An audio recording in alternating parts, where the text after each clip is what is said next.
जब जब भारत में वीरों की कथा सुनाई जाएगी,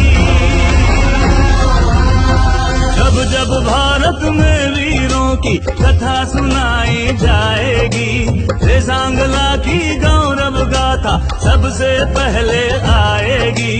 वीर अहीरों की गाथा आगे नम कर जाएगी। 17 मई को झारखंड में रेजांगला के अमर शहीदों के रक्त से सनी हुई मिट्टी का कलश आ रहा है। मैं सभी देशवासियों से और झारखंड वासियों से अपील करती हूँ कि आइए और वीर शहीदों को नमन कीजिए, उनके रक्त से सनी हुई मिट्टी को श्रद्धांजलि दीजिए। ये हमारा उनके लिए एक बहुत बड़ी श्रद्धांजलि होगी। देश के लिए मर मिटने वाले रेजांगला के वीर शहीदों की मिट्टी राजधानी रांची आ रही है। 17 मई को राजधानी रांची के IMA हॉल में भाग लेकर उन्हें नमन करें और श्रद्धांजलि यात्रा में शामिल हों। जय हिंद। सोशल मीडिया के दौर में मीडिया की विश्वसनीयता को लेकर सवाल उठ रहे हैं। समाचार सत्य और तथ्य परक होना चाहिए। ये बातें महर्षि नारद जयंती के मौके पर RSS के अखिल भारतीय प्रचार प्रमुख सुनील आम्बेकर ने कहा है।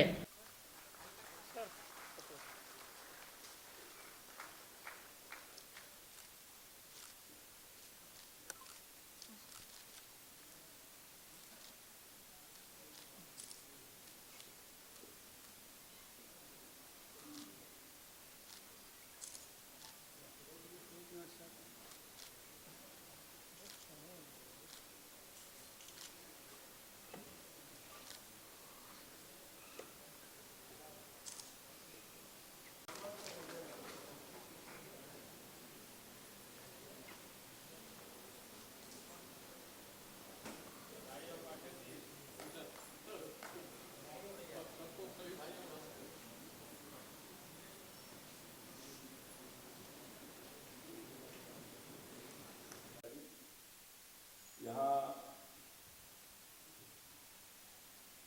रांची के बहुत सारे पत्रकार बंधु भगिनी उपस्थित हैं, उनका भी स्वागत।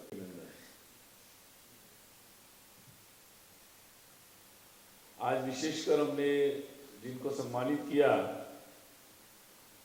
वरिष्ठ जिनकी अनुपस्थिति रही, श्रीमान बिरबल कुमार जी और श्रीमती लता रानी जी, तो उन सभी को बहुत बधाई और ढेर सारी शुभकामनाएं। उनका काम निश्चित ही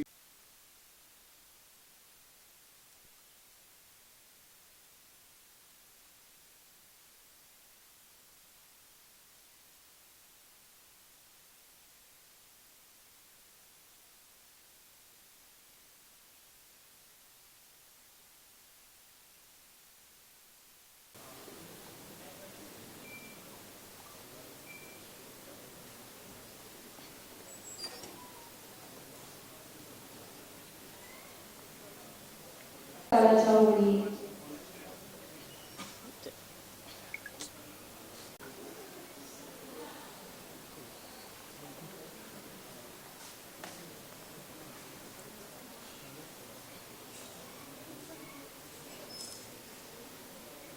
लोग वो सही है कि नहीं है ये जाने बिना ही उस बात को आगे भी बढ़ाते रहते हैं।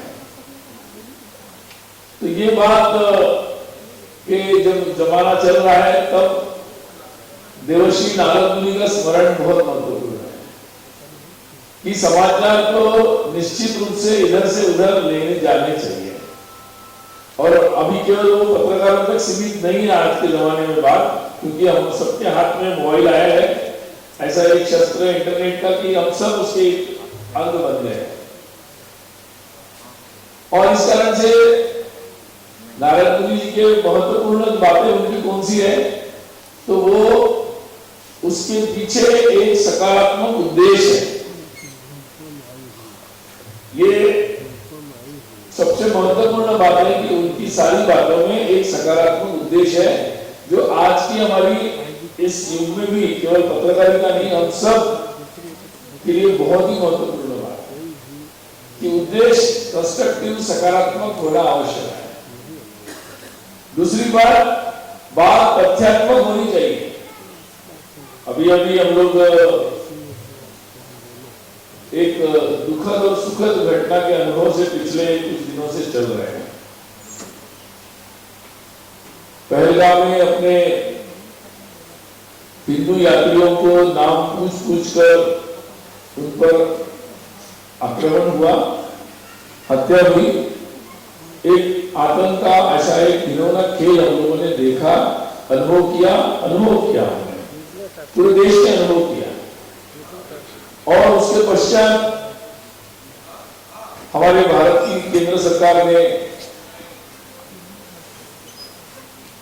हमारे भारत की सेना ने एक ऐसा जबरदस्त कदम उठाया, ऑपरेशन सिंदूर, और जिसके द्वारा आतंकियों के ठिकानों को नष्ट करने का एक जबरदस्त अभियान चलाया। मीडिया इन दिनों कुछ रास्ता भटक रहा है। इसमें वैसे लोग हैं जो नए नए लोग पत्रकारिता में आ रहे हैं, देखा देखी दूसरे लोगों को। इसलिए ऐसी परिस्थिति में उन्हें पहले समाज की परिस्थितियों को समझना होगा, मीडिया क्या है इसकी जानकारी लेना होगा।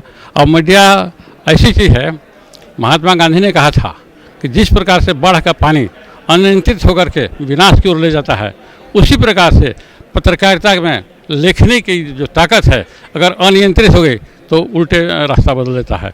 इसलिए मैं चाहूँगा पत्रकारिता हो जिसमें समाज सेवा हो। पत्रकारिता वह है जो समाज के उत्थान काम करता है। पत्रकारिता वह है जो समाज की समस्याओं को सरकार के समक्ष रखता है और सरकार के उपलब्धियों को समाज की ओर पहुंचाता है। मुख्य रूप से मैं ये कहना चाहूँगा कि पत्रकारिता समाज और सरकार के बीच की सेतु का काम करता है।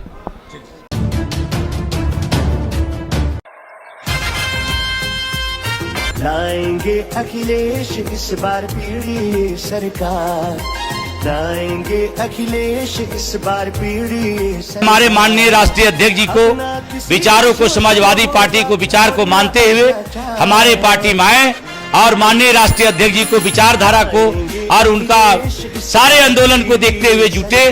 और मैं सभी को आह्वान करता हूं कि समाजवादी पार्टी में सदस्यता ग्रहण करके मजबूत करें। जय समाजवाद, जय अखिलेश। आइए समाजवाद से जुड़िए, समाजवादी बनिए।